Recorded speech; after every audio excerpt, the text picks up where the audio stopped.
To begin, we start with the end of one of the greatest Supercross careers ever.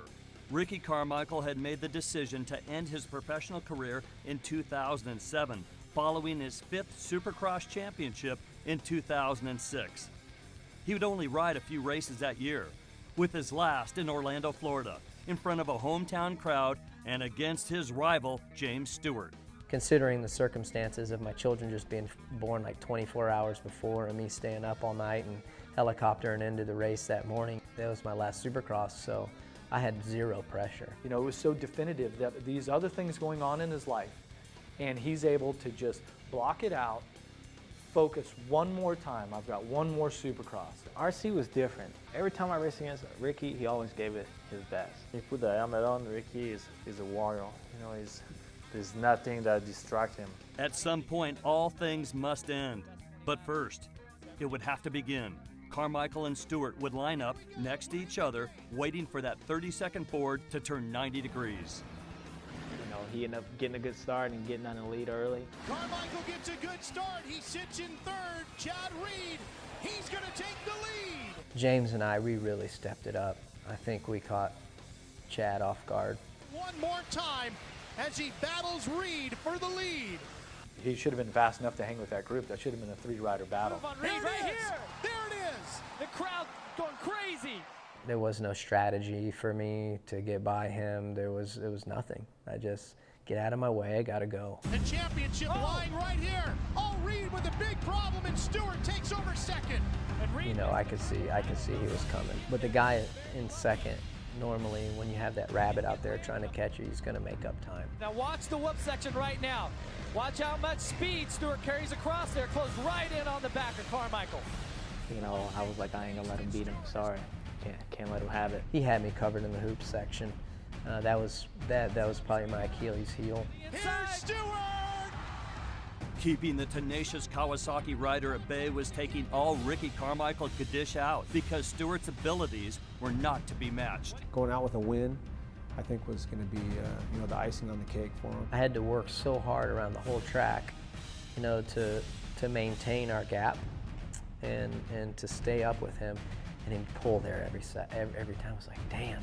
A Supercross race is 20 laps, but with the pace these two riders were on, it wouldn't be long before they would have 18 roadblocks coming into sight. These guys have got to move out of the way and let the show go on. Lappers are weird because, you know, one race you'll have a problem with them, and one race you won't. And they know if Ricky's coming by, Stewart can't be far behind. Oh, no! Stewart up over the top blocks, but what a save! But that buys Ricky a few feet. That might have been the determining factor. If he didn't get around Ryan Clark right then and there, that, you know, maybe RC would have won that race. I had a front row seat for everything. I was like, oh, I might get a gift here. And traffic again in the play. And Stewart was racing him clean. Look right here. Oh, boy! With a clear track in front of them, Ricky and James knew they were the show, and with a night like that, they could offer up a little more for the fans. Going over the triples, looking at each other, I mean, that was just a sign of respect, and just we were really enjoying our battle. Back to the inside, CARMICHAEL's in the lead again! Oh. Takes a look over, he's going to have to back it down, cut back in. How much fun can they be having right now? Just became with dad last night. What are you doing, bud? That was the best I've seen James and Ricky ride together, actually. And CARMICHAEL pulls the tear off. He knows this is it. He's got to hit this whoop section. As the laps wound down, CARMICHAEL had to have a plan if he was going to leave Orlando that night with the final win of his illustrious career. I knew that lap I had to get a good run through the whoops section, and he got an amazing run, and I had a good run there through him too, but he just edged me out and wasn't close enough to make it happen, but that was my plan. Stewart holding him off to the final corner, and James Stewart will win in Orlando, and Ricky CARMICHAEL will finish second. When you can race that hard and battle that hard and do stuff like that and have fun at it, that's the best of both worlds.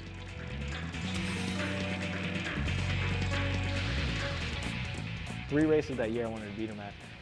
Anaheim won, Daytona, because I knew he wanted Daytona, and obviously the last one, and I beat him in all 3. I think Ricky would be bummed out if James Stewart laid up and let him win that race. I have no regrets from that race. You know, even though I didn't win, there's not one thing that I can go back and say, damn, I wish I would have did this, I could have won. No way. Pontiac, Michigan was the site of one of the greatest comebacks in Supercross history. 6 years before Ricky CARMICHAEL's swan song in Orlando, he was the newest Supercross champion for 2001. But defending the title in 2002 was going to be harder than winning it. In Pontiac, Michigan, he had to make up ground on the tough Frenchman David Villemin, who was running away with the points. I started off rough. You know, I KO'd myself at the first Supercross, so I had to go out and execute and win. The only guy I cared to beat was Villemin. That's the guy I had to beat. Ricky's Honda teammate, Nate Ramsey, had never won a premier Supercross main event, and just getting into the main event that night was challenging. I was way outside on the last chance qualifier thinking, if I don't qualify, I'm gonna, you know, it's gonna kill me. Making it out of the last chance qualifier got Ramsey in the main event, but he would also get the last pick for a starting gate position. And Ricky CARMICHAEL making 7 in a row. We're off and running. I got a, whatever, you know, a little better than mid-pack start, and it was just a crazy, crazy race. The first lap went by, I kind of...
That's pretty cool. It's tough to win a 250 or 450 Supercross. That's the biggest race you can win in a sport. You know, there's not a big, long list of guys, so to be a part of that is a big honor. Though there wasn't a person in Pontiac that didn't appreciate Nate Ramsey's moment, the talk was all about the red-headed lion from Florida's charge through the pack. That was awesome. I almost stood up. He's like Bob Hanna, you know, he's just hanging off the back and not afraid to pull the throttle until he augers in. He is one tough dude.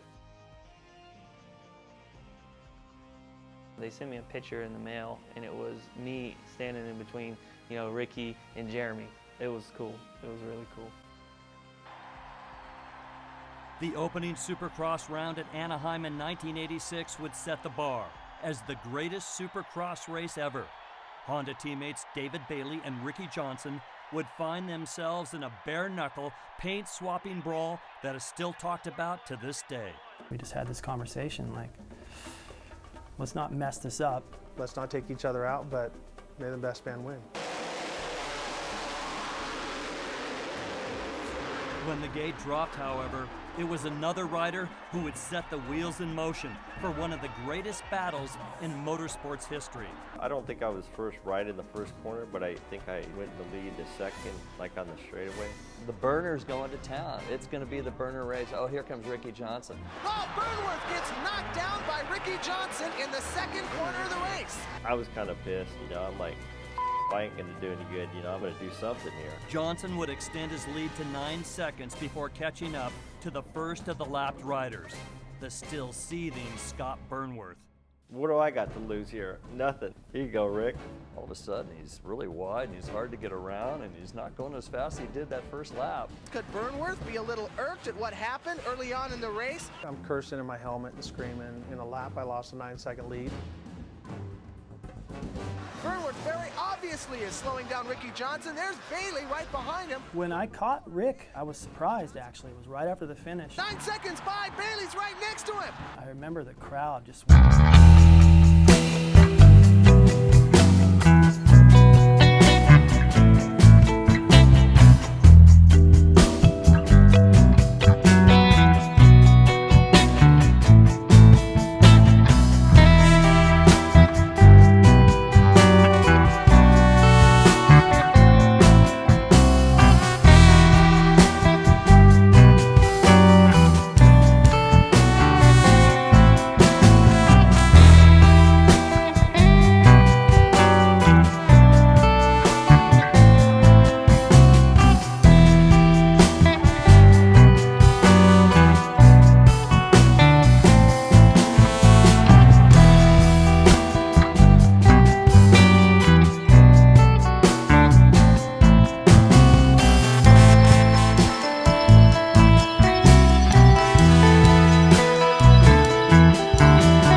clean me out. Jeremy would have done it respectfully. He would have respected to clean his clock. After 17 laps, Jeremy McGrath could not shake the determined Carmichael, and it was wearing on the veteran Supercross champ.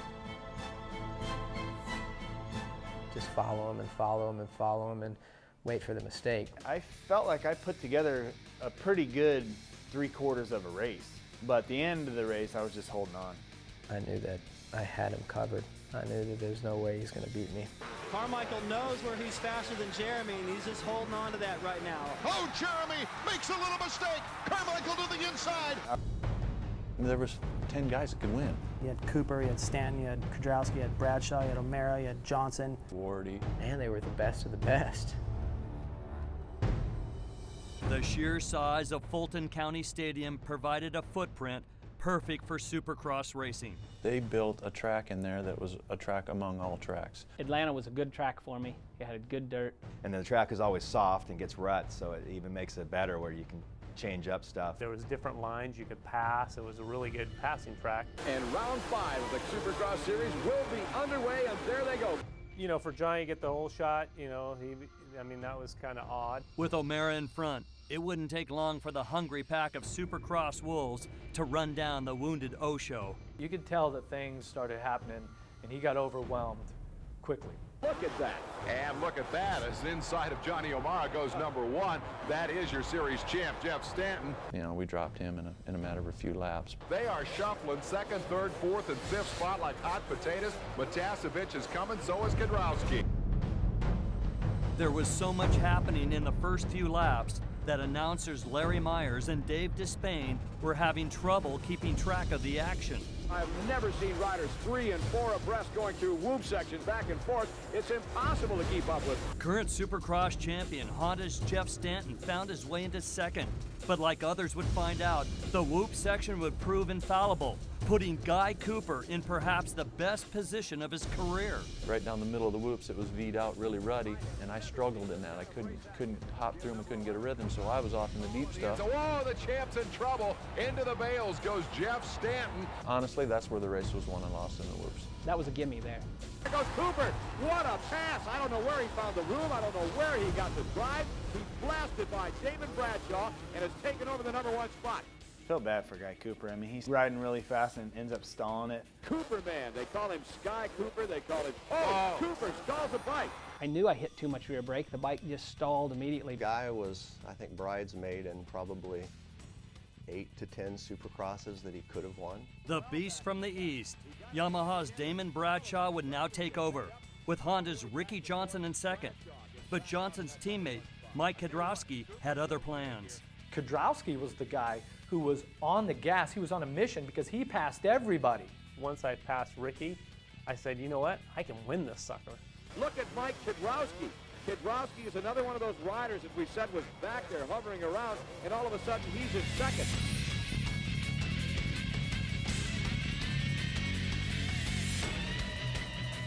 That's when all heck broke loose. Excursion and is trying to stalk his way back. Oh, Kudrowski into Bradshaw. He went through the whoops way out of control. Luckily, he was there because I don't know where I would have ended up. Maybe. And he was. They are really running out of the ragged edge of Cooper on this track. Sideways. Because there was such a battle going up front, that's where all the focus was. So there was no focus on Jeff at all. I don't think I saw my chalkboard that whole night. You know, I mean, once I got in 3rd, I think all I was looking for was how many laps were left. For two-time Supercross champion Jeff Ward, patience was part of his plan, and the race had come to him. Now it was time to go. It was a tough night because all the guys I had to pass were real fast guys that weren't easy. I didn't know that Jeff Ward was behind me. I didn't know he was in the race at all. Ward's trying something different. It worked on Johnson. The crowd begins to go nuts. They're wondering if he can pull the same move on Cooper. I wanted Cooper to win. You know, I was like, man, come on, come on. You know, he had been so close so many times. I think everybody there wanted to see him win the race. Jeff Ward has the adrenaline flowing, and at this point, I'm not going to count out Rick Johnson. It's not until 15 or 20 feet before the corner that I realize there's even a bike on the inside of it. There he goes. Same place. You're right, Dave. Same line. I know he was shocked when he got passed by Wardy. There was nothing I could do. And the checkered flag is Jeff Ward with a triple pumper. I still remember the the fist pump over the line. That's all I wanted to do is win so I could do the triple pumper. He was like 6th or 7th at one time. I did not expect him to win. To let the race kind of come to you doesn't always happen, you know. He earned it, that's for sure. Guy Cooper's ride stands out that night. He gave it everything he had, and you gotta love that. It was one of the races that I really thought I had won. The race was awesome. There was 6 to 8 guys that could have won the race that were leading at one time. It was unclear who was going to win the main event all the way through. What more can you ask for as a fan? You want to go to the race and see your guy have a chance to win, man. And that race had that. You know, there was so much emotion in this roller coaster. I think that's what made that race real special. The best Supercross race of all time.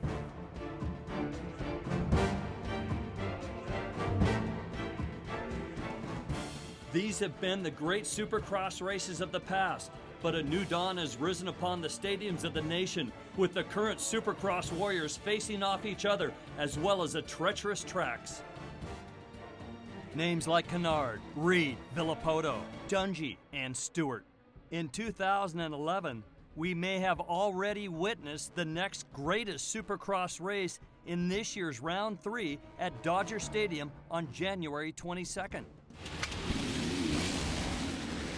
Metcalf trying to come around the outside. He's got it. Chad Reed has his problems. Oh, down goes Metcalf. The two-time champ takes the move on Dungey. Stewart so quick through the whoops. He tries the inside on Dungey. He got him. Here he comes. Oh, and just as Dungey had a great move lined up, Wyndham got in the fight. Here's Kennard now. Can you believe this? Villopoto's got second. Here's Villopoto. Almost loses the traction on the bike, and then 41 is there. Kennard for third. Stewart is down. Villopoto's in the lead.